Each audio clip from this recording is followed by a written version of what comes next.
Hello friends, ನಾನು Rajalakshmi. ಯುಕ್ತಾಹಾರ YouTube ಚಾನಲ್ಗೆ ನಿಮಗೆ ಸ್ವಾಗತ.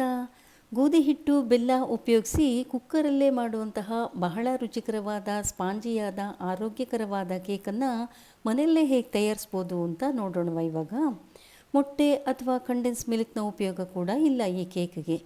ಈ ರೆಸಿಪಿ ನೋಡಿದ ಮೇಲೆ ನೀವು ಖಂಡಿತ ನಿಮ್ಮ ಮನೇಲಿ ಟ್ರೈ ಮಾಡೇ ಮಾಡ್ತೀರಾ ಈ ಕೇಕನ್ನು. ಬನ್ನಿ ಕೇಕ್ ಮಾಡೋಕ್ಕೆ ಪ್ರಾರಂಭ ಮಾಡೋಣ. ನಾನಿಲ್ಲಿ 1 ಬೌಲ್ ಬೆಲ್ಲದ ಪುಡಿನ ತಗೊಂಡಿದ್ದೀನಿ. ಅದೇ ಅಳತೆ ಬೌಲಲ್ಲಿ 1.5 ಬೌಲ್ ಗೋಧಿ ಹಿಟ್ಟು, ಅದೇ ಅಳತೆ ಬೌಲಲ್ಲಿ 1/4 ಬೌಲ್ ಚಿರೋಟಿ ರವೆ ಅಂದರೆ ಬಾಂಬೆ ರವೆ, ಹಸಿ ರವೆ ಇದು. ನಂತರ 1 ಬೌಲ್ ಕಾಯಿಸಿ ಆರಿಸಿದಂಥ ಹಾಲು, 1/4 ಬೌಲ್ ಮೊಸರು, 3/4 ಬೌಲ್ ವಾಲ್ನಟ್ ಗೋಡಂಬಿ ಬಾದಾಮಿಗಳ ಪೀಸ್ಗಳು, ಅರ್ಧ ಬೌಲ್ ಅಡುಗೆಗೆ ಬಳಸುವಂಥ ಯಾವುದಾದ್ರೂ ಎಣ್ಣೆ, ತುಪ್ಪ ಅಥವಾ ಬೆಣ್ಣೆನೂ ತಗೊಳ್ಬೋದು ಬೇಕಂದರೆ.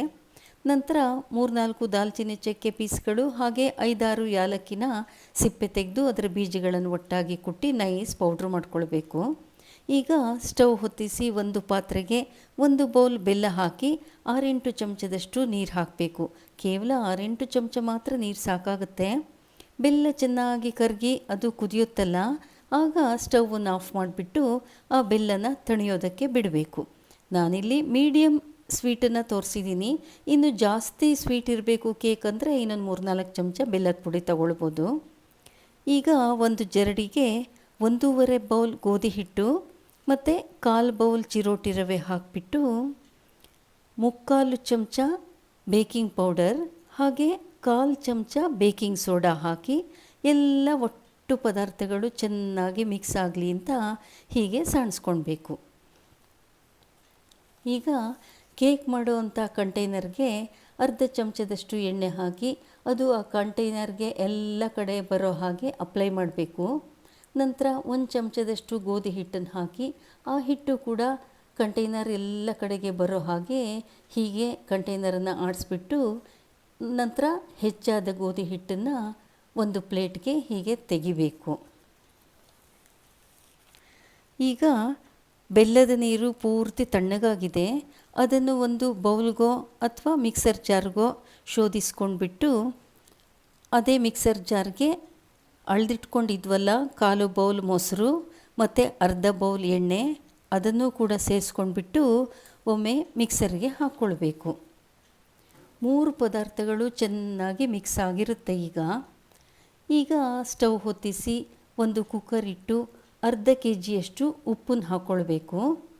ನಂತರ ಸ್ಟವ್ ಫ್ಲೇಮನ್ನು ಪೂರ್ತಿ ಸಣ್ಣಕ್ಕೆ ಮಾಡಿ ಇಡಬೇಕು. ಕುಕ್ಕರ್ ಒಳಗೆ ಹಾಕಿದಂಥ ಉಪ್ಪನ್ನು ಮತ್ತೆ ಬೇರೆದಕ್ಕೆ ಉಪಯೋಗಿಸ್ಕೊಳ್ಬೋದು.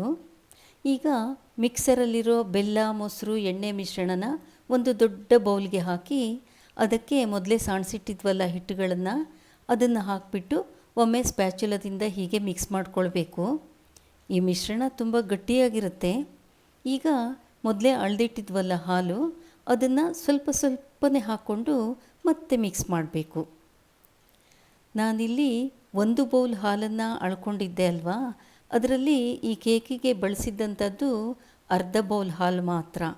ಇನ್ನು ಅರ್ಧ ಬೌಲ್ ಹಾಲು ಹಾಗೆ ಮಿಕ್ಕಿದೆ. ಹೀಗೆ ಸ್ವಲ್ಪನೇ ಹಾಲನ್ನು ಹಾಕ್ಕೊಂಡು ಹೀಗೆ ಸ್ಪ್ಯಾಚುಲರ್ ಸಹಾಯದಿಂದ ಹೀಗೆ ಕೇಕ್ ಬ್ಯಾಟರನ್ನು ಮಿಕ್ಸ್ ಮಾಡ್ತಾ ಇರಬೇಕು. ಇಷ್ಟಿರಲಿ ಕೇಕ್ ಬ್ಯಾಟರ್ನ ಕನ್ಸಿಸ್ಟೆನ್ಸಿ. ನಂತರ ಡ್ರೈ ಫ್ರೂಟ್ಸಲ್ಲಿ 1/4 ಭಾಗದಷ್ಟು ಈ ಹಿಟ್ಟಿಗೆ ಹಾಕ್ಕೊಂಡ್ಬಿಟ್ಟು ಹಾಗೆ ದಾಲ್ಚಿನ್ನಿ ಮತ್ತು ಯಾಲಕ್ಕಿ ಪುಡಿನ ಮಿಕ್ಸ್ ಮಾಡಿದ್ವಲ್ಲ ಅದನ್ನು ಈ ಮಿಶ್ರಣಕ್ಕೆ ಹಾಕಿ ಮತ್ತೊಮ್ಮೆ ಮಿಕ್ಸ್ ಮಾಡಬೇಕು. ಈಗ ಹೀಗೆ ರೆಡಿಯಾದಂಥ ಕೇಕ್ ಮಿಶ್ರಣನ ಮೊದಲೇ ಸಿದ್ಧ ಮಾಡಿಕೊಂಡಂಥ ಕಂಟೈನರಿಗೆ ಹಾಕಿಬಿಟ್ಟು ಅದು ಸಮದಟ್ಟಾಗೋ ಹಾಗೆ ಒಮ್ಮೆ ಮೆಲ್ಲಕ್ಕೆ ಟ್ಯಾಪ್ ಮಾಡಬೇಕು ಈ ಥರ. ನಂತರ ಉಳಿದ ಡ್ರೈ ಫ್ರೂಟ್ಸನ್ನೆಲ್ಲ ಫುಲ್ಲು ಅದ್ರ ಮೇಲ್ಗಡೆಗೆ ಹಾಕಬೇಕು. ಡ್ರೈ ಫ್ರೂಟ್ಸ್ ಹಾಕ್ದೇನೂ ಈ ಕೇಕನ್ನು ಮಾಡ್ಬೋದು. ಈಗ ಕುಕ್ಕರ್ ಚೆನ್ನಾಗಿ ಕಾದಿರುತ್ತೆ. ಈಗ ಆ ಉಪ್ಪಿನ ಪದರದ ಮೇಲೆ ಹೀಗೆ ಒಂದು ಸ್ಟ್ಯಾಂಡ್ ಅಥವಾ ಒಂದು ಪ್ಲೇಟ್ ಇಟ್ಬಿಟ್ಟು ಕೇಕ್ ಮಿಶ್ರಣ ಇರೋವಂಥ ಕಂಟೈನರನ್ನು ಅದರೊಳಗಡೆ ಇಡಬೇಕು. ಕುಕ್ಕರ್ ತುಂಬ ಬಿಸಿಯಾಗಿರೋದ್ರಿಂದ ಹುಷಾರಾಗಿಡಬೇಕು. ಈಗ ಕುಕ್ಕರ್ ಮುಚ್ಚಳದಲ್ಲಿನ ಗ್ಯಾಸ್ಕೆಟನ್ನು ತೆಗೆದುಬಿಟ್ಟು ಮುಚ್ಚಳ ಮುಚ್ಚಬೇಕು. ಈ ಅಂಶ ಚೆನ್ನಾಗಿ ನೆನ್ಪಿಟ್ಕೊಳ್ಬೇಕು. ಸ್ಟವ್ನ ಫ್ಲೇಮ್ನ ಮೀಡಿಯಮ್ ಫ್ಲೇಮ್ಗಿಂತ ಸ್ವಲ್ಪ ಕಡಿಮೆ ಮಾಡಬೇಕು. 40 ನಿಮಿಷ ಬೇಕಾಗುತ್ತೆ ಈ ಪ್ರಮಾಣದ ಕೇಕ್ ಮಾಡೋದಕ್ಕೆ. 30 ನಿಮಿಷ ಆದಮೇಲೆ ಒಮ್ಮೆ ಒಂದು ಚಾಕುನ ಕೇಕ್ ಒಳಗಡೆಗೆ ಚುಚ್ಚಿಬಿಟ್ಟು ಅದು ಬೆಂದಿದೆಯಾ ಅಂತ ನೋಡಬೇಕು. ಹಿಟ್ಟು ಚಾಕುವಿಗೆ ಗಂಟಿಲ್ಲ ಅಂದರೆ ಅದನ್ನು ಈಚೆಗೆ ತೆಗಿಬೇಕು ಕಂಟೈನರನ್ನು. ನಂತರ ಅದು ಡ್ರೈ ಆಗದೇ ಇರೋ ಹಾಗೆ ಮೇಲಿಂದ ಒಂದು ಶುಭ್ರವಾದ ಬಟ್ಟೆನ ಮುಚ್ಚಬೇಕು. ಕರೆಕ್ಟು ಅರ್ಧ ಗಂಟೆ ಬಿಟ್ಟು ಆ ಬಟ್ಟೆನ ತೆಗೆದ್ಬಿಟ್ಟು ಚಾಕುವಿನಿಂದ ಹೀಗೆ 4 ಭಾಗನೂ ಬಿಡಿಸ್ಕೊಂಡು ಕಂಟೈನರನ್ನು ಉಲ್ಟ ಮಾಡಿ ಕೇಕನ್ನು ತೆಗಿಬೇಕು ಕಂಟೈನರಿಂದ. ನಂತರ ಅದನ್ನು ಹೀಗೆ ಸೀದಾ ಮಾಡಿದರೆ ಅದ್ಭುತ ರುಚಿಯನ್ನು ಹೊಂದಿರುವ ತುಂಬ ಆರೋಗ್ಯಕರವಾದ ಮೃದುವಾದ ಕೇಕ್ ಸವಿಯಲು ಸಿದ್ಧವಾಗಿರುತ್ತೆ. ನಮಗೆ ಬೇಕಾದಷ್ಟು ದೊಡ್ಡಕ್ಕೆ ಕೇಕನ್ನು ಕಟ್ ಮಾಡ್ಕೊಳ್ಬೋದು. ಒಂದು ಬಾಕ್ಸಿಗೆ ಹಾಕಿ ಅದನ್ನು ಫ್ರಿಜ್ಜಲ್ಲಿಟ್ಟರೆ ಮತ್ತು 2-3 ದಿನಗಳವರೆಗೆ ಇದರ ಸವಿಯನ್ನು ಸವಿಬೋದು. ನೀವು ಮಾಡಿ ನೋಡಿ ಈ ಆರೋಗ್ಯಕರವಾದ ರುಚಿಕರವಾದ ಕೇಕನ್ನು. ಈ ರೆಸಿಪಿ ಇಷ್ಟ ಆದರೆ ಲೈಕ್ ಮಾಡಿ, ಶೇರ್ ಮಾಡಿ. Thank you.